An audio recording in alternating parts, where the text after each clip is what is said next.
नमस्कार। दूरबीन नेपाल.com को यो प्रत्यक्ष प्रसारणमा हार्दिक स्वागत गर्न चाहन्छु। म कपिल गौतम। हामी बेला बेलामा विभिन्न व्यक्तित्वहरूसँग यस्तै प्रत्यक्ष प्रसारणमा जोडिने गरेका छौँ। आज हामी एउटा विशेष विषयमा कुराकानी गर्दैछौँ। विशेष विषय भन्नाले यतिखेर कोरोना भाइरसको महामारीको कारण कतिपय मानिसहरू बेरोजगार हुनुहुन्छ र बेरोजगार हुनेहरूले आफू बेरोजगार भएको जानकारी सम्बन्धित निकायमा गराउनु पर्छ। त्यो भइसकेपछि राज्य अथवा राज्य सरकार अथवा सङ्घीय सरकारबाट केही सुविधाहरू प्राप्त गर्न सकिन्छ वास्तवमा। त्यो भएर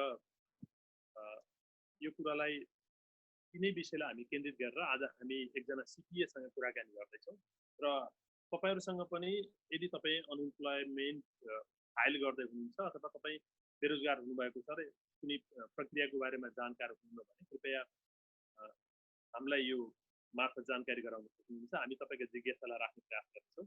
आज हामीसँग हुनुहुन्छ सिपिए विजय अधिकारीज्यू र उहाँ कनेक्टिकटका हुनुहुन्छ। हामी उहाँसँग कुराकानी गर्छौँ। विजयजी, यहाँलाई स्वागत छ।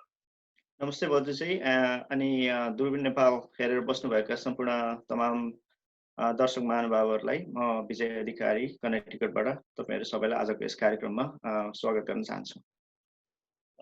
विजयजी, तपाईँ सन्चै हुनुहुन्छ? घर परिवार सबै आराम हुनुहुन्छ? हजुर, एकदम अहिलेसम्म हामी यतातिर सबै ठिक छौँ। हामी नेपालीहरू ब्रान्डफोर्ड देखि कनेक्टिकट एरियामा बस्ने नेपालीहरू पनि सोफार सबैजना राम्रै हुनुहुन्छ। अनि हजुरकोतिर कस्तो छ? हाम्रोतिर म त अहिले न्युयोर्कको यो इपी सेन्टर क्विन्सबाट तपाईँसँग कुराकानी गरिरहेको छु। यतिखेर क्विन्स क्षेत्र अत्यन्तै प्रभावित पनि छ। न्युयोर्क त्यसै पनि सबैभन्दा प्रभावित क्षेत्र भने न्युयोर्कको पनि क्विन्स क्षेत्र अत्यन्तै प्रभावित क्षेत्र हो र क्विन्स क्षेत्रको बारेमा प्राय तपाईँलाई पनि जानकारी छ। प्रभावितहरू धेरै हुनुहुन्छ अनि मृतकहरू पनि बढ्दै हुनुहुन्छ, तर पछिल्लो रेसियो भने अलिकति कम हुँदैछ। हामी आज अलिकति हाम्रो विषयवस्तुमा छिरौँ क्या विजय सर, होइन? हजुर हजुर, एकदम एकदम। जस्तै यो जब कोरोना भाइरसको महामारी बढ्दै गइसकेपछि विभिन्न रोजगारीका अवसरहरू घुम्दै गए, मानिसहरू धेरै बेरोजगार बन्नु परेको अवस्था छ। यस्तो बेलामा अनइम्प्लोइमेन्ट फाइल गर्नुपर्छ भन्ने छ, कति बेला अन्यल पनि छ। सुरुमा यसलाई कसरी बुझाउने होला उहाँहरूलाई कि अब उहाँहरूले चाहिँ अनइम्प्लोइमेन्ट फाइल गर्नु पर्यो भनेपछि त्यसको नयाँ अपडेट केही छ? अब यो पछिल्लो समयको अपडेट तपाईँले के बताइदिनुहुन्छ? हजुर, धन्यवाद बजुजी। सुरुमा राम्रो क्वेसनबाट सुरु गर्नुभयो। यो हामी सम्पूर्ण नेपालीहरू जति पनि अमेरिकामा बसोबास गर्नुभएको छ, उहाँहरू जति पनि यो कोरोना भाइरसको कारणले जब लुज गर्नुभएका अमेरिकाका जति पनि मानिसहरू छन्, उहाँहरूमध्ये हामी पनि अछुत रहन सक्दैनौँ। त्यो मध्येमा सम्पूर्ण नेपालीहरू अलमोस्ट 70-80% नेपालीहरू यसबाट प्रभावित भएको मैले पनि फिल गरेको छु। र अनइम्प्लोइमेन्ट कति किसिमको अनइम्प्लोइमेन्ट हुन्छ र कसरी मान्छेहरूले चाहिँ कुन कुन सोर्सबाट अप्लाई गर्नुपर्छ भन्ने कुराहरूमा एकदम अन्यलता पनि छाएको छ, जुन हजुरले आफ्नो प्रश्नमा पनि प्रश्नाउनु भयो। म थोरै यसलाई अलिकति डिटेलमा भन्न चाहन्छु। अनइम्प्लोइमेन्ट सुरुमा चाहिँ रेगुलर अनइम्प्लोइमेन्ट अहिलेसम्म क्लेम गर्ने केस चाहिँ के थियो भने, जो मान्छे कामबाट लेअफ हुन्छ, पिङ्क स्लिप पाउने भन्ने हुन्थ्यो, अथवा कुनै कारणले अथवा कुनै रिजनबाट चाहिँ उहाँहरूले जागिर छोड्नुपर्ने बाध्यता थियो। उहाँहरू चाहिँ W2 मा काम गरिरहेको, रेगुलर कसैको अन्डरमा काम गरिरहनु भएको इम्प्लोइ थियो भने उहाँहरूको चाहिँ रेगुलर अनइम्प्लोइमेन्ट भयो। त्यो चाहिँ अहिले मात्र नभइकन उहाँहरूले योभन्दा पहिला पनि त्योभन्दा अगाडि पनि अनइम्प्लोइमेन्ट उहाँहरूले फाइल गर्नुहुन्थ्यो। त्यसको लागि त समस्या भएन। त्यसको लागि अब युजली अनइम्प्लोइमेन्ट फाइल गर्ने भन्ने बित्तिकै तपाईँको स्टेटको वेबसाइटमा गएर डिपार्टमेन्ट अफ लेबर भन्ने छ हाम्रो कनेक्टिकटको चाहिँ dol.ct.gov, त्यस्तै न्युयोर्कको पनि अनइम्प्लोइमेन्टको स्टेटको आफ्नो साइट होला, न्युयोर्कमा बस्नेहरूको उहाँहरूको सबैको आफ्नो आफ्नो स्टेटको आफ्नै अनइम्प्लोइमेन्टको साइट छ। त्यो साइटमा गएर आफ्नो एकाउन्ट क्रिएट गर्नुपर्छ। एकाउन्ट क्रिएट गरेपछि त्यसपछि त्यो कसरी अनइम्प्लोइमेन्ट भएको, कसरी what are the reason of the unemployment भन्ने प्रोसेसहरू हुन्छ, त्यो प्रोसेसलाई फलो गर्दै जाने। त्यसमा चाहिँ अहिलेको चाहिँ कोभिड-19 को चाहिँ अनइम्प्लोइमेन्ट केस चाहिँ पहिलाको युजुअल अनइम्प्लोइमेन्ट भन्दा अलिकति डिफ्रेन्ट छ। अब यसमा अरू पनि बेनिफिटहरू एड भएको हुनाले र रेगुलर अनइम्प्लोइमेन्ट फाइल गर्नेहरूले त उहाँहरूले त आफ्नो एकाउन्ट क्रिएट गरेर सजिलो अनइम्प्लोइमेन्ट फाइल गर्न सक्नुहुने भयो, त्यसले त समस्या भएन। तर जो मान्छेहरू अरू पनि अब W2 मा काम नगर्ने अथवा पेचेकमा काम नगर्नेहरू जति पनि इन्डिपेन्डेन्ट कन्ट्र्याक्टरहरू भन्छौँ, जस्तै हजुरले के छ भन्दाखेरि अधिकांश हाम्रो नेपाली दाजुभाइ दिदीबहिनीहरू उबर चलाउनुहुन्छ, लिफ्ट चलाउनुहुन्छ, अथवा डोरड्याशदेखि लिएर फुड डेलिभरी गर्ने अथवा मेल डेलिभरी भन्नाले इन्डिपेन्डेन्ट डेलिभरीको कामहरू गर्नुहुन्छ, उहाँहरूलाई चाहिँ कुन क्याटेगोरीमा पर्छ भने उहाँहरू इदर सेल्फ इम्प्लोइड हुनु होला अथवा इन्डिपेन्डेन्ट कन्ट्र्याक्टर, र अहिले चाहिँ टेक्निकल टर्ममा भन्दा उहाँहरूलाई चाहिँ गिग वर्कर भनेर भन्ने गरिन्छ। अहिले उहाँहरूको सबभन्दा ठुलो समस्या के हो भने अब अहिलेसम्म अनइम्प्लोइमेन्ट कसरी फाइल गर्ने के गर्ने उहाँहरू अति अन्यलमा हुनुहुन्छ। जसले योभन्दा पहिला फाइल गर्नुभयो उहाँहरूको अहिलेसम्म अप्रुभ भएर आएको पनि छैन, सबै केस पेन्डिङमै छ। अब न्युयोर्कतिरको केसमा भन्दाखेरि तपाईँले सर्टेन टाइम पछि तपाईँले कल गरेर त्यसलाई चाहिँ भेरिफाई गर्नुपर्ने हुन्थ्यो, त्यो पनि उहाँहरूले कल गर्दाखेरि घन्टौँसम्म गर्दाखेरि नलाग्ने प्रोसेसहरू भइरहेको भन्ने सुन्न आएको छ। यसलाई चाहिँ कसरी चाहिँ समाधान गर्ने भन्ने कुरामा अब अहिले आफ्नो आफ्नो स्टेटहरू चाहिँ त्यसमा तल्लिन लागेको छ, र अहिलेसम्म मैले देखेको डेटामा चाहिँ टोटल चाहिँ 29वटा स्टेटहरू चाहिँ हिजोको दिनसम्म चाहिँ 29 स्टेट आउट अफ 50 चाहिँ उनीहरूले चाहिँ अनइम्प्लोइमेन्टमा चाहिँ यो सेल्फ इम्प्लोइड अथवा गिग वर्करहरू, जस्तै हाम्रो भाषामा भन्दा सिधा भन्दा जति पनि उबरदेखि लिफ्ट चलाउने दाजुभाइ दिदीबहिनीहरू 29वटा स्टेटमा चाहिँ भएको छ, र त्यो मध्ये चाहिँ एउटा न्युयोर्क पनि इन्क्लुड छ। न्युयोर्क चाहिँ आई थिङ्क न्युयोर्कको गभर्नर कुमोले आई थिङ्क आज 3 दिन 4 दिन भयो, तपाईँहरू न्युयोर्कको स्टेटको वेबसाइटमा गएर हेर्न सक्नुहुन्छ। त्यहाँ चाहिँ अब 2-3वटा अप्सन छ, रेगुलर अनइम्प्लोइमेन्ट र पेन्डेमिक अनइम्प्लोइमेन्ट एसिस्टेन्स भन्ने छ। त्यो चाहिँ न्युयोर्कको तपाईँको स्टेटको अनइम्प्लोइमेन्टको वेबसाइटमा अलरेडी अपडेट भइसकेको छ। यसको मतलब चाहिँ अब जो चाहिँ इन्डिपेन्डेन्ट कन्ट्र्याक्टर अथवा सेल्फ इम्प्लोइड हुनुहुन्थ्यो उहाँहरूले चाहिँ योभन्दा अगाडि चाहिँ रेगुलर अनइम्प्लोइमेन्ट फाइल गर्न पाउनुहुन्थेन, नेभर बिफोर।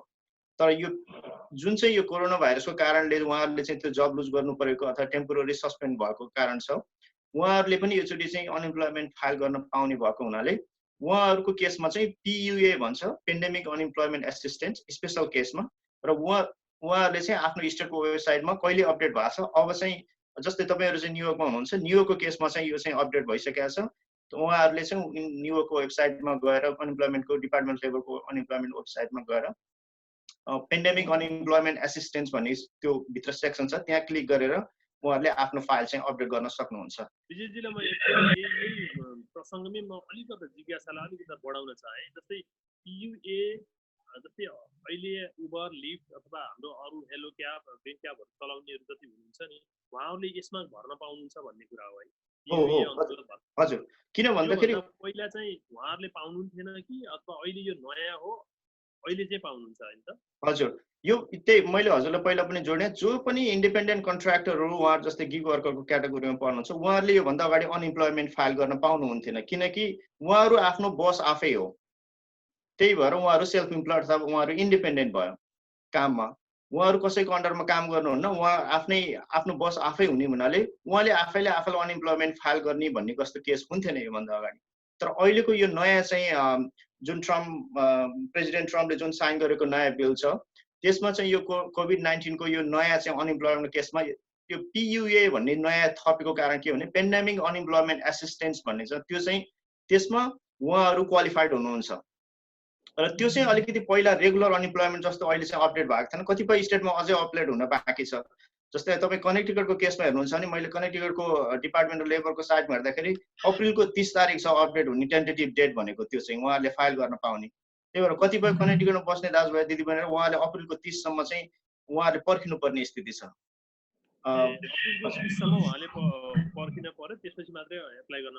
हजुर, त्योभन्दा अगाडि चाहिँ रेगुलर अनइम्प्लोइमेन्ट मात्रै छ, र उहाँहरूले एप्लाई गर्नुभयो भने पनि त्यो रेगुलर अनइम्प्लोइमेन्टमा थोरो जाँदाखेरि उहाँहरूको चाहिँ त्यो एक्सेप्ट हुने चान्स चाहिँ छैन, किनभने उहाँहरूले एप्लाई गर्ने भनेको PUA पेन्डेमिक अनइम्प्लोइमेन्ट एसिस्टेन्सको थ्रुबाट जानुपर्छ।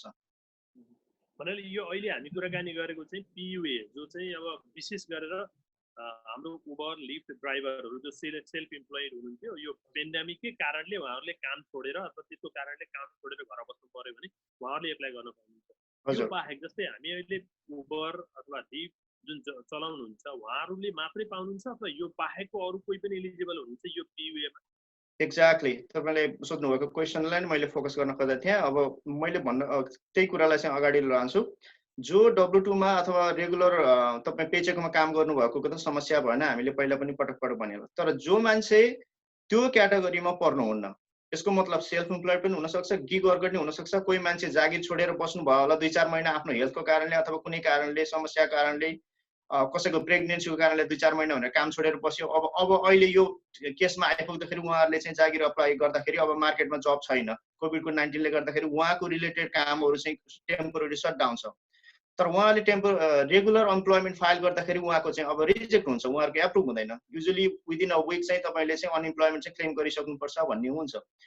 त्यो नभएपछि अब उहाँहरू जब रेगुलर अनइम्प्लोइमेन्टमा जो एलिजिबल हुँदैन, उहाँको डिनाइ भएको मान्छे चाहिँ अब यतापट्टि चाहिँ उहाँले एप्लाई गर्न पाउने भयो PUA को थ्रुबाट।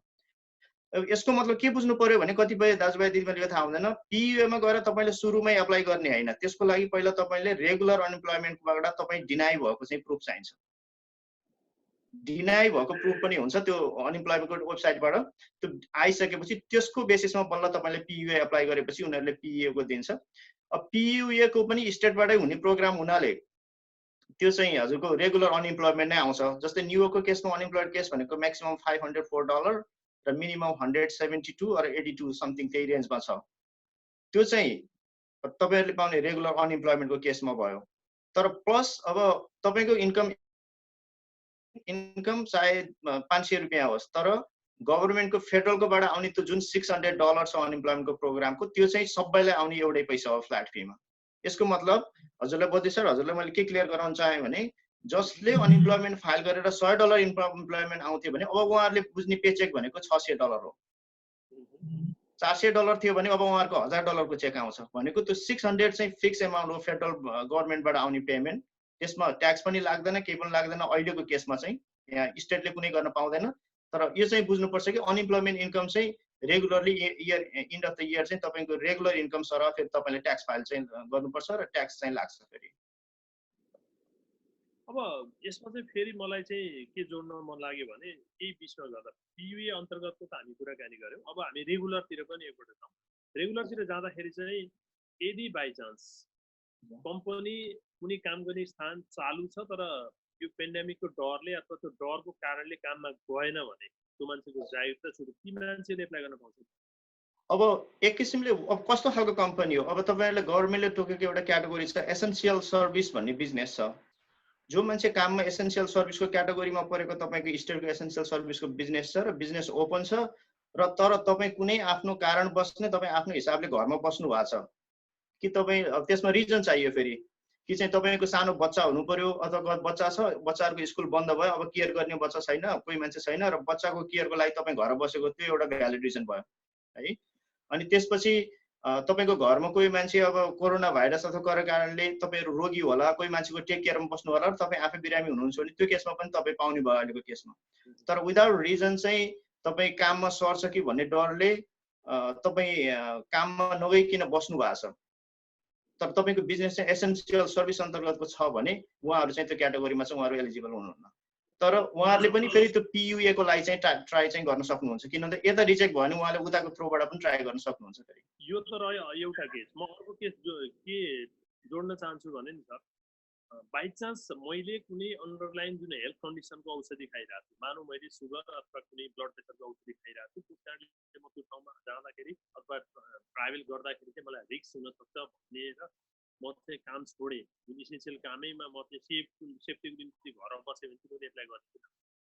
अब त्यो चाहिँ अलिकति क्रिटिकल केसको कुरा भयो। त्यो केसको लागि के गर्नुपर्छ भने तपाईको जुन डाक्टर हुन्छ, उहाँहरु मेडिकल प्रोभाइडर जो छ, उहाँहरुले तपाईलाई एउटा तपाईलाई उहाँहरुले चाहिँ सर्टिफाइड गराए हुनु पर्यो। यो मान्छे यो कारणले चाहिँ यसमा काम गर्न सक्दैन, उसको प्री एक्जिस्टिङ अन्डरलाइङ हेल्थ कन्डिसनको कारणले भनेर त्यसको थ्रुबाट चाहिँ उहाँहरुले पछि चाहिँ त्यो थ्रुबाट जान सक्नुहुन्छ।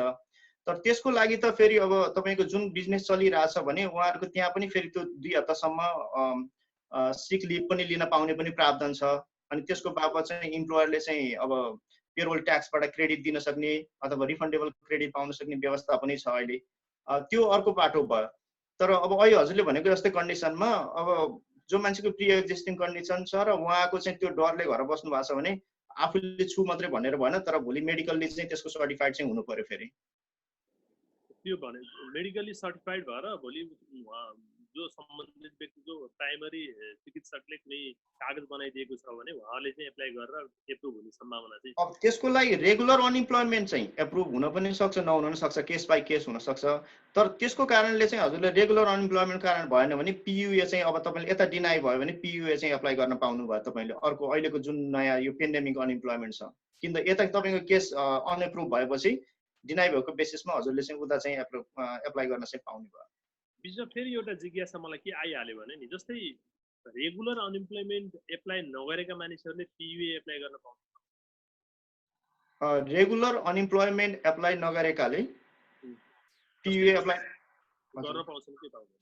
अब यसमा कस्तो खालको बेसिसमा भन्ने छ, जो मान्छेले कामै गरेको छैन र उहाँहरूको कुनै रिजन नै छैन अनइम्प्लोइमेन्ट भनेर पियुए त्यसै एप्लाई गरेर त एप्रुभ हुँदैन। तर अहिले मैले भने पियुए सिधै एप्लाई गर्न पाइँदैन। पहिला तपाईँले फेरि रेगुलर स्टेटको अनइम्प्लोइमेन्ट वेबसाइटमै गएर तपाईँले पहिला अनइम्प्लोइमेन्ट एप्लाई गर्ने हो। तपाईँको डिनाइ भएपछि त्यो बेसिसमा बल्ल पियुएमा गएर एप्लाई गर्ने र पियुएमा चाहिँ तपाईँको त्यो एउटा सेक्सन हुन्छ त्यहाँ डिनाइ भएको रिजन भनेर तपाईँले डकुमेन्ट अपलोड गर्न पनि पर्न सक्छ त्यो, अथवा मैले चाहिँ रेगुलर अनइम्प्लोइमेन्ट एप्लाई गरेको मेरो डिनाइ भयो भन्ने कुरा चाहिँ तपाईँले त्यहाँ खुलाउनु पर्ने हुनसक्छ। त्यसको बेसिसमा पियुए चाहिँ तपाईँको एप्रुभ हुन सक्छ। भनेपछि पहिला नगरेकाहरूले बिचमा छोडेर यो पियुएको फेसिलिटी आयो भनेर गर्दाखेरि चाहिँ एप्रुभ हुने सम्भावना अलिक कम सम्भावना छ। उहाँहरूको रिजन भ्यालिड रिजन भयो भने त अझै पनि छ। अहिले पनि मैले भने उहाँहरू चाहिँ अब एक्टिभली जब मार्केटमा हुनुहुन्छ, जब खोजिरहनु भएको छ, तर उहाँहरूले खोजेको रिजनको जब चाहिँ अब बन्द छ। सपोज भनौँ अब कोही मान्छे ठुलो ग्रोसरी स्टोर कहीँ काम गर्नुहुन्थ्यो, अब उहाँले काम गर्ने भनेर जुन टार्गेट बिजनेस थियो त्यो बन्द छ भने टेम्पोररी सटडाउन छ, त्यसलाई रिजन देखाएर उहाँले पियुए एप्लाई गर्न चाहिँ पाउनुहुन्छ। किन भन्दाखेरि म जब खोजिरहेको छु तर जब छैन यो कारणले, otherwise I would be employed by now भनेर उहाँले रिजन देखाउन सक्नुहुन्छ। अब हामी यो स्टिमुलेट चेकको बारेमा जाउँ क्या विजय सर? हजुर एकदम एकदम। यो स्टिमुलेट चेक चाहिँ कहिले पाउने, कतिले भन्नाले के प्रोसेस के हुन सक्छ, नपाएमा के गर्ने, यो बारेमा छिराउँ त अब हैन? हजुर हजुर एकदम। अब हामी आई थिङ्क अहिलेको हट टपिक्सतिर लाग्यौँ होइन। यो चाहिँ स्टिमुलस पेमेन्ट चेक चाहिँ कस्तो भने अब यो मार्केट चाहिँ मान्छेहरूलाई घरभित्र हुनुहुन्छ जब लुज गरेर आएको छ भनेर गभर्मेन्टले दिएको चाहिँ स्टिमुलस पेमेन्ट चाहिँ पर पर्सन $1200 अनि 17 इयर भन्दा यङ्गर जो बच्चाहरू छ उनीहरू $500 पाउने यो जुन प्रावधान छ। सपोज अब जब तपाईँको घरमा चाहिँ दुईजना बुढाबुढी हुनुहुन्छ $2400 आउने भयो, प्लस $500 चाहिँ पर चाइल्ड चाहिँ आउने भयो 17 वर्षभन्दा कमको केसमा भन्ने भयो। अब त्यो कसले पाउनुहुन्छ र अब त्यसको पाउनलाई भ्यालिडिटी के छ, रिजनहरू के छन् भन्ने कुरामा चाहे मैले गर्न। अब को मान्छे चाहिँ एलिजिबल हुन्छ भन्ने कुरामा पहिलो कुरो अब युएस सिटिजन र युएस रेजिडेन्ट भन्ने कुरा भयो। अब युएस रेजिडेन्टको क्याटेगोरीमा जो मान्छे 1040 अथवा युएसको 1040 रेजिडेन्ट ट्याक्स फाइल गर्नुहुन्छ र जोसँग भ्यालिड सोसल सेक्युरिटी नम्बर छ उहाँहरू त्यसको लागि चाहिँ एलिजिबल हुनुभयो। अनि को मान्छे चाहिँ एलिजिबल हुँदैन भन्ने कुरामा चाहिँ जो मान्छे चाहिँ सोसल सेक्युरिटी नम्बर छैन र अब individual taxpayer identification number ITIN लिएर उहाँहरूले चाहिँ अब ट्याक्स फाइल गरिरहनु भएको छ भने, अथवा जो मान्छे यहाँ स्टुडेन्ट भिसामा आउनु भएको छ, अथवा जो मान्छे F1 J1 मा टेम्पोररी भिसामा आएर काम गर्नु भएको छ उहाँहरू, त्यस्तो मान्छेहरू चाहिँ उहाँहरू चाहिँ एलिजिबल हुनुहुन्न यसकोमा। अनि यसमा चाहिँ कति पैसा आउने कति नआउने भन्ने कुरामा चाहिँ फेरि त्यो अब यसमा एलिजिबिलिटी नहुने मान्छेहरू कसमा जसको इन्कम चाहिँ अलिकति हाई छ, पर पर्सन 75,000 सिंगल मान्छेले फाइल गर्दा र म्यारिड फाइल गर्दाखेरि चाहिँ जोइन्ट फाइल गर्दा 150,000, त्यो भन्दा बढी हुने बित्तिकै त्यो चाहिँ फेज आउट भन्ने लिमिट छ। अनि 75 पर पर्सनको चाहिँ सिंगल फाइल गर्दा 75,000 र उहाँहरूको म्याक्सिमम त्यसपछि फेज आउट सुरु हुन्छ र म्याक्सिमम उहाँहरूको इन्कम चाहिँ 99,000 भन्दा माथि हुने बित्तिकै उहाँहरूले 1 रुपैयाँ पनि पैसा पाउँदैन, उहाँहरू हाई अर्नर क्याटेगोरीमा पर्छ। अनि 75 to 99 मा चाहिँ त्यो इन्कममा चाहिँ एभ्री $100 मा चाहिँ तपाईँको 5% चाहिँ तपाईँको त्यो फेज आउटमा हुन्छ। यसको मतलब मैले हजुरलाई एउटा कतिपयमा अलिकति कन्फ्युजिङ हुन्छ। जस्तै मैले एक्जाम्पल दिएँ, जो मान्छेको इन्कम चाहिँ 85,000 भयो होइन, सिंगल छ, तर उहाँहरूको क्याप चाहिँ 75,000 बाट चाहिँ घट्न सुरु भयो, उहाँले 75,000 सम्म भयो 1200 पाउँथ्यो। अब उहाँको इन्कम 10,000 बढी भयो क्याप भन्दा, अब 10,000 को 5% को दरले उहाँको अब 500 रुपैयाँ त्यहाँ घट्यो होइन। भनेपछि 10,000 को 500 घटेपछि अब उहाँले 1200 पाउने मान्छेले अब 700 मात्रै पाउने भयो, तर 99,000 भन्दा माथि भएपछि उहाँले 1 रुपैयाँ पनि पाउनुहुन्न। त्यस्तै म्यारिडको केसमा पनि 150 सम्म चाहिँ फुल पाउने, त्यो भन्दा माथि चाहिँ 198 भएपछि चाहिँ कम्प्लिटली फेज आउट हुने नपाउने भन्ने भयो। अनि यसमा एउटा पाउने जुन क्राइटेरिया भित्र परेर प्राप्त हुनेहरूको पनि के छ भने दुई तीन दिन अगाडि एकजना मेरो मित्रले फोन गरेर मेरो चाहिँ चेक आएन अरू सबैको आएछ के गर्ने होला भन्ने प्रश्न गर्नुभएको थियो। यस्तो अवस्थामा चाहिँ के गर्नु? अब यसमा चाहिँ के गर्नु भने मैले आइआरएसको वेबसाइटहरू पनि अपडेट एभ्रिडे मैले पनि अपडेट हेरेर हुन्छु के भइरहेछ भनेर। यसमा अलिकति धैर्य राखिदिनु हुन अनुरोध गर्दछु म चाहिँ, किन भन्दाखेरि यो एकैचोटि सबैलाई आएको पेमेन्ट होइन। त्यो एलिजिबल इम्प्लोइ मध्ये अलमोस्ट लेस देन हाफले चाहिँ अहिलेसम्म पाइसकेको छ भनेको। अब अर्को पेमेन्ट चाहिँ मैले आज डेटमा हेर्दाखेरि 22 तारिकको प्रोजेक्टेड डेट छ भनेको बुधबारको दिन भनौँ न अहिले हामीले टेन्टेटिभली भन्दाखेरि। 4/22 मा चाहिँ तपाईँको अर्को पेमेन्टहरू चाहिँ आइपुग्ने चाहिँ टेन्टेटिभ डेट छ। अनि अब अर्को चाहिँ तपाईँको पेमेन्ट नआएको कारण चाहिँ 2-3वटा कारण हुन्छ। एउटा चाहिँ कुनै मिस्टेक नभएर तपाईँ सेकेन्ड फेजको पेमेन्टमा पर्या हुनसक्छ, त्यसको लागि धैर्य गर्नुपर्ने भयो एउटा रिजन। अर्को रिजन चाहिँ नआउन सक्ने कारण चाहिँ 2-3वटा कारण हुनसक्छ। एउटा अहिले मैले भने जस्तो इन्कम बढी आयो, त्यो त हाम्रो एभरेज नेपालीमा त्यो अलिक कमै हुन्छ।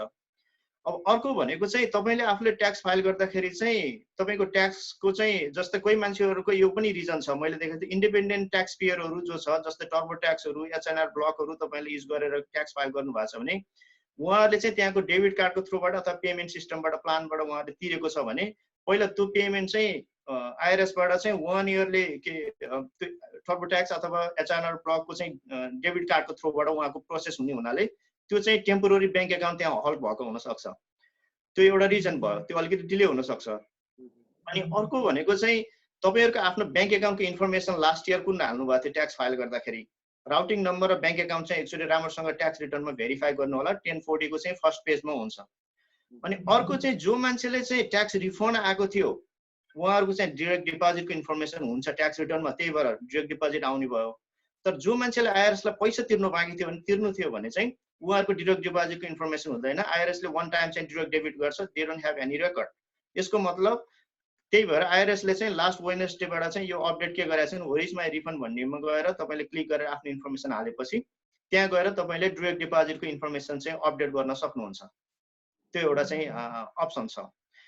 त्यो 3-4वटा कारण छ। त्यो मध्येमा अब तपाईँ एलिजिबल कोही मान्छेहरू यो पनि हुनसक्छ कसैले 2018 अथवा 19 को दुईटै ट्याक्स फाइल गर्नु भएको छैन, उहाँ त्यसमा पनि एलिजिबल हुनु भएन अहिले, त्यस कारणले तुरुन्तै ट्याक्स फाइल गर्नु होला भन्ने म चाहिँ अनुरोध गर्न चाहे यसको लागि।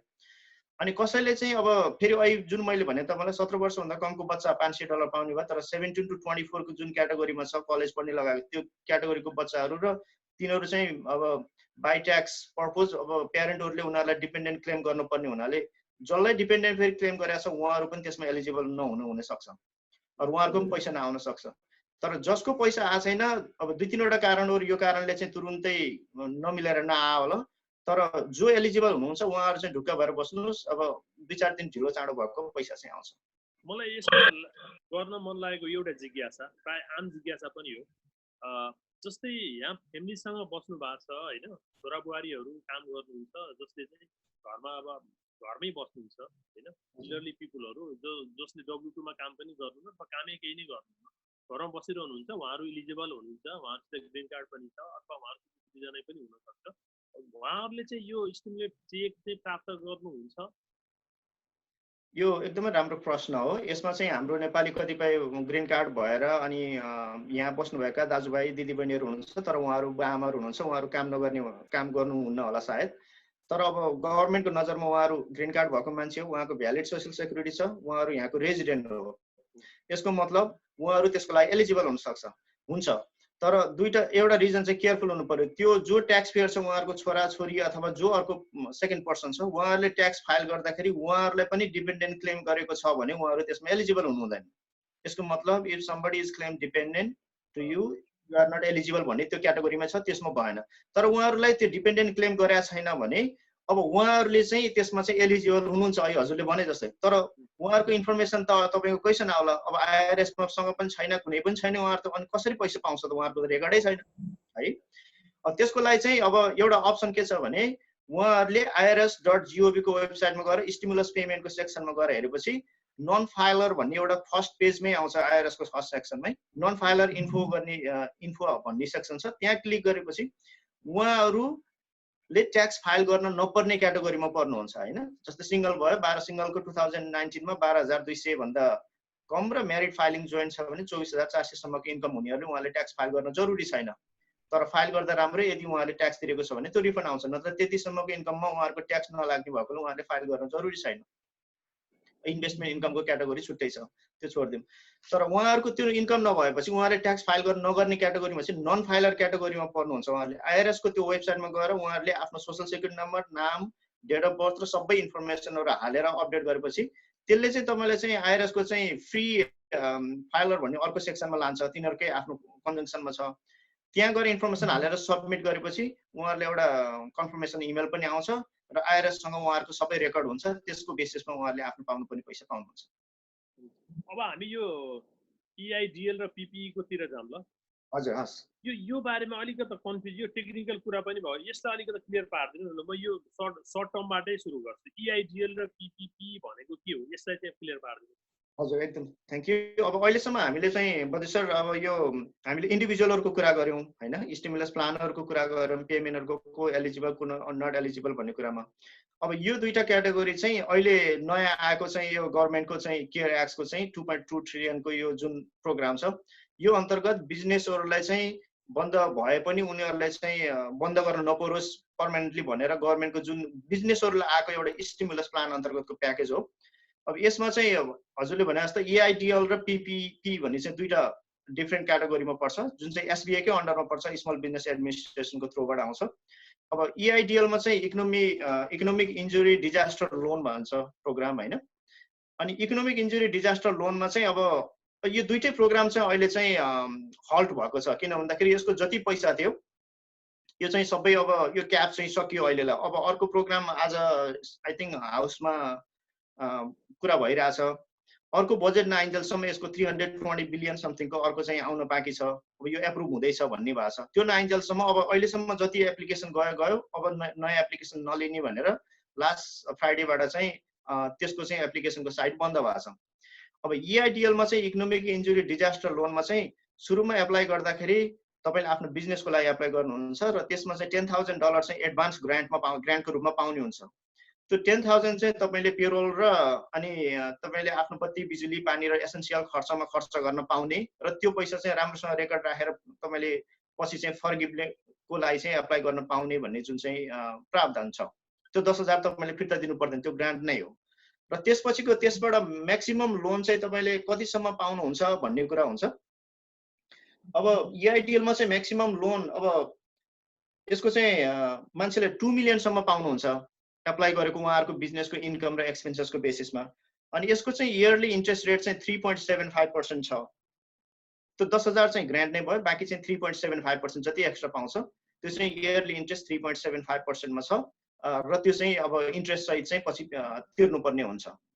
त्यो चाहिँ EIDL को प्रोग्रामको भयो। अनि अर्को चाहिँ PPP भन्ने छ। PPP भनेको चाहिँ पेचेक प्रोटेक्सन प्रोग्राम भन्छ। यो पेचेक प्रोटेक्सन प्रोग्राम पनि यो EIDL पछिको सेकेन्ड फेजमा आएको हो, अप्रिलको 4 तारिकबाट। यो अप्रिलको 4 तारिकबाट पेचेक प्रोटेक्सन प्रोग्राममा चाहिँ तपाईले आफ्नो पेरोल भनेको इम्प्लोयरलाई बचाइराख्ने र इम्प्लोयरलाई चाहिँ ले अफ नगर्ने अथवा उनीहरूलाई चाहिँ कामबाट ननिकालोस् भनेर गभर्नमेन्टले ल्याएको एउटा स्टिमुलस प्रोग्राम नै हो यो चाहिँ बिजनेसम्यानहरूलाई। अब यसमा चाहिँ म्याक्सिमम तपाईले आफ्नो टोटल पेरोल कति छ त्यसको 2.5 टाइम्स चाहिँ तपाईले लोन एप्लाई गर्न पाउने भन्ने प्रावधान छ। यसको मतलब तपाईको वर्षभरिको पेरोल छ, महिनाको पेरोल सपोज तपाईको 15,000 छ भने तपाईको सपोज 10,000 छ भने अब तपाईले म्याक्सिमम लोन एप्लाई गर्न पाउने यसमा चाहिँ 2.5 टाइमको हिसाबले $25,000 भयो। अब यसको चाहिँ प्रावधान के छ भने 75% चाहिँ तपाईले पेरोलमा खर्च गर्नुपर्ने अनि बाँकी 25% चाहिँ रेन्ट, युटिलिटी र इलेक्ट्रिसिटी र यो चाहिँ अरु एसेन्शियलमा चाहिँ खर्च गर्न पाउने भन्ने प्रावधान छ। र यसको छुट्टै रेकर्ड राख्नुपर्छ र यो पनि तपाईले रेकर्ड राखेर सबै गर्नु भने यो पनि 100% चाहिँ तपाईलाई ग्रान्टकै रूपमा आउँछ, फर्गिवेबल लोन हो। र पछि अन्तिममा चाहिँ त्यो बराबरको पैसा चाहिँ तपाईले आफूले चाहिँ यति पेरोलमा गयो यति गयो भनेर सबै डेटा बनाएर तपाईले बुझाएपछि तपाईलाई त्यो चाहिँ फर्गिव हुन्छ, तिर्नु पर्दैन। विजय सर, यो कुराकानीको लगभग अन्तिमतिर आइसकेका छौं। म एउटा प्रश्न राख्न चाहन्छु। बिजनेस जुन बन्द भएकाहरू छन्, अब साना अथवा ठुला जुन व्यापारीहरू छन्, व्यवसाय गर्नेहरू छन्, उनीहरूको हकमा चाहिँ के हुन्छ, यसलाई अन्तिममा एकपल्ट क्लियर पार्दिनुहुन्छ? जो बिजनेसहरू बन्द भएको छ उहाँहरू अब टेम्पोररी सटडाउनको केसमा हुनुहुन्छ अहिले। यो कारणले गर्दाखेरि खोल्न नसक्नु भएको छ। उहाँहरूले पनि त्यो EIDL र PPP को लोनमा जो म त अब इन्करेज के गर्छु भने यदि अब सेकेन्ड फेजको लागि आउँदैछ फेरि पनि एप्लिकेसन खुल्छ भन्ने चाहिँ कुरा आइरहेछ। तर उहाँले जहाँसम्म लाग्छ उहाँहरूले एप्लाई गरिसक्नु भयो होला यसको लागि पहिला। अब यो दुईटा बेनिफिट गर्ने भयो। अर्को कुरा उहाँहरूले पनि आफैले चाहिँ सेल्फ अब PPP को लागि आफैले पनि आफूलाई चाहिँ एड गर्न सक्नुहुन्छ पेरोलको थ्रुबाट चाहिँ, किनभने उहाँहरू पार्टनरसिप बिजनेस होला अथवा LLC होला, उहाँहरूले पनि अब जुन आफ्नो K1 बाट आएको इन्कम छ, जस्तै मैले यहाँ एउटा स्याम्पल राखेको थिएँ, PPP को लागि चाहिँ जो चाहिँ पार्टनरसिपमा गर्नुहुन्छ उहाँहरूले चाहिँ 2019 को सेल्फ इम्प्लोय अर्निङ भन्ने छ, उहाँहरूले स्केड्युल K1 पाउँछ, त्यसको लाइन 14 को इन्कमलाई बेसिस बनाएर त्यसलाई डिभाइड बाइ 12 गरेर 2.5 टाइमले मल्टिप्लाई गरेपछि 12 महिनाले डिभाइड गरेपछि उहाँको महिनाको इन्कम आयो, त्यसलाई 2.5 गरेपछि त्यसलाई पनि तपाईँ उहाँले PPP मा एड गरेर लोनको रूपमा चाहिँ एप्लाई गर्न पाउने भयो त्यो केसमा। तर उहाँहरूले गर्नु भएको छ कि छैन त्यो अर्को डिफ्रेन्ट पाटो भयो। र अर्को चाहिँ उहाँहरूले पनि अब अहिलेको केसमा त बाँकी रहेको भनेको त अब EIDL त उहाँहरूले एप्लाई गरिसक्नु भयो होला, अनि पेरोलबाट पाउने फेसिलिटी भयो। अनि अहिले त त्योभन्दा अरू बाँकी त अब गभर्मेन्टको अरू प्रोग्रामहरू कस्तो आउला फ्युचरमा त्यो आफ्नो ठाउँमा छ, तर अहिले चाहिँ यही दुईटै लोनको थ्रुबाट जाने नै अप्सन हो उहाँहरूको पनि। विजयजी, हामीलाई यो कुराकानी हेरेर जिज्ञासा राख्नुहुने केही म प्रश्न लिन चाहन्छु अन्तिममा। हाम्रो एकजना मित्र हुन्छ रमेश मैकेलले, उहाँले चाहिँ अनइम्प्लोइमेन्ट एक्सेप्ट भयो बट ब्याङ्कमा चाहिँ पैसा आएको छैन भन्नुभएको छ होइन। अनि त्यो अवस्थामा के हामीले कुर्न त पर्ने होला? अनइम्प्लोइमेन्ट एक्सेप्ट भएकाहरूले पनि पैसा आएन भने त केही समय कुर्नै पर्छ होला होइन? हो, अनइम्प्लोइमेन्ट एक्सेप्ट भए पनि तपाईँको चाहिँ 1 हप्ता जति अझै लाग्न सक्छ त्यो भेरिफिकेसनको प्रोसेसबाट जाँदाखेरि। अब एउटा खुसीको कुरै के हो भने तपाईँको अनइम्प्लोइमेन्ट एप्रुभ भयो, त्यो नै ठुलो कुरा हो। र अब तपाईँको अनइम्प्लोइमेन्ट एप्रुभ भएपछि अब यो तपाईँको त्यो जुन चाहिँ डिजास्टर लोनको कुरामा भएन, अब तपाईँ चाहिँ आफू चाहिँ यो जुन गभर्मेन्टको पाउने त्यो $600 पनि छ, त्यो पनि तपाईँको चाहिँ एप्रुभ भएर आउँछ त्यो सँगसँगै, त्यसको लागि छुट्टै एप्लाई गर्नु पर्दैन। म अर्को प्रश्न लिन चाहन्छु। टीकाराम पौडेलजीले चाहिँ के भन्नुहुन्छ, 2020 जनवरी पछि USA आएर ग्रिन कार्ड सोसियल लिएकाहरूले चाहिँ 1200 पाउँछन् कि पाउँदैनन् भन्नुभएको छ कि 20 पछिको कुरा गर्नुभएको छ। हजुर, अहिले टेक्निकली तपाईँ अरू पनि क्वालिफाइड हुनुहुन्छ, तर तपाईँहरू 2020 को लागि क्वालिफाइड हुनुहुन्छ। 2018 र 19 किनभने अहिलेको जुन आएको यो 1200 छ यो चाहिँ 18 अथवा 19 को ट्याक्स फाइलरको केस बेसिसबाट आएको हो। अब तपाईँ 18 मा पनि हुनुहुन्न, 19 पनि छैन र यहाँ छैन भने तपाईँले चाहिँ अहिले चाहिँ तुरुन्तै तपाईँ चाहिँ एप्रुभ हुँदैन। जब तपाईँ 2020 को ट्याक्स फाइल गर्नुहुन्छ र यो प्रोग्राम चाहिँ कन्टिन्युज नै छ, फेरि तपाईँको 2020 ट्याक्स फाइल गरेपछि पनि स्टिल तपाईँ एलिजिबल हुनुहुन्छ, तर अहिले चाहिँ हुनुहुन्न यो केसमा। विजय सर, हामी कुराकानीको एकदमै अन्तिममा छौँ। अन्तिममा विजय सरलाई राख्न पर्ने कुरा केही छ, छोटोमा भनिदिनुहोस् न। म बद्री सर लगायत दूरबीन नेपाल टिमलाई म धेरै धेरै धन्यवाद दिन चाहन्छु। छोटो समयमा हाम्रो समयको पाबन्दीको कारण पनि मलाई छोटो समयमा अलिकति 2-4 वटा कुराहरू चाहिँ हाम्रो तमाम नेपाली दाजुभाइ दिदीबहिनीहरूको माझमा प्रस्तुत गर्ने मौका दिनुभयो। यदि हजुरहरूलाई कुनै क्वेसन छ केही छ भने म ब्रान्डफोर्ड कनेक्टिकटमा बस्छु र मेरो आफ्नै CPF प्र्याक्टिस फर्म छ यहाँ। प्लस तपाईहरुलाई कुनै जिज्ञासा चाहे म इन्फर्मेसन पनि तल राख्दै होला र मेरो सेल फोन पनि छ 2036009650। तपाईहरुलाई कुनै फर्म एप्लिकेसन गर्नु पर्यो अथवा कुनै सल्लाह दिनु पर्यो, तपाईहरुलाई कुनै कम्प्लिकेसन लाग्यो सेल्फ इम्प्लोयमेन्ट देखि लिएर भोलि एप्लाई गर्ने बेलामा हरेक कुरामा चाहियो भने म पनि तपाई मध्येकै एक हो। अप्ठ्यारो परे बेला दुःख परे बेला हामी सबै मिलेर सहयोग गर्नुपर्छ र मैले आफ्नो तर्फबाट म हजुरहरु सबैजनालाई सक्दो सहयोग गर्नेछु। धन्यवाद। हस्, धेरै धेरै धन्यवाद। वास्तवमा हामी कुराकानीको यस्तोमा छौँ कि हामी कुराकानी अझै धेरै पनि लम्ब्याउन चाहन्थ्यौँ, त्यसपछि समयको पाबन्दीले हामी अहिलेलाई चाहिँ केही समय यसलाई चाहिँ रोक्न चाह्यौँ। त्यसपछि फेरि हामी पनि विजय सरसँग बसेर यस्तै कुराकानी फेरि पनि गर्नेछौँ, किनभने यो सधैँ आइरहने विषय पनि हो। यो जिज्ञासा कहिले मेटिँदैन पनि, नयाँ नयाँ कानुनहरू पनि आइरहेका हुन्छन्। त्यही भएर नयाँ नयाँ कानुन आइसकेपछि यसमा जिज्ञासा मेटाउनको निम्ति विजय सरसित फेरि हामी प्रत्यक्ष कुराकानी गर्नेछौँ। विजय सर, तपाईँको यो अमूल्य समय हामीलाई दिनुभयो, हामी धेरै धेरै आभारी छौँ। यति बेला भने दूरबीन नेपालको यो प्रत्यक्ष प्रसारणबाट म बद्री गौतम पनि बिदा चाहन्छु। नमस्कार।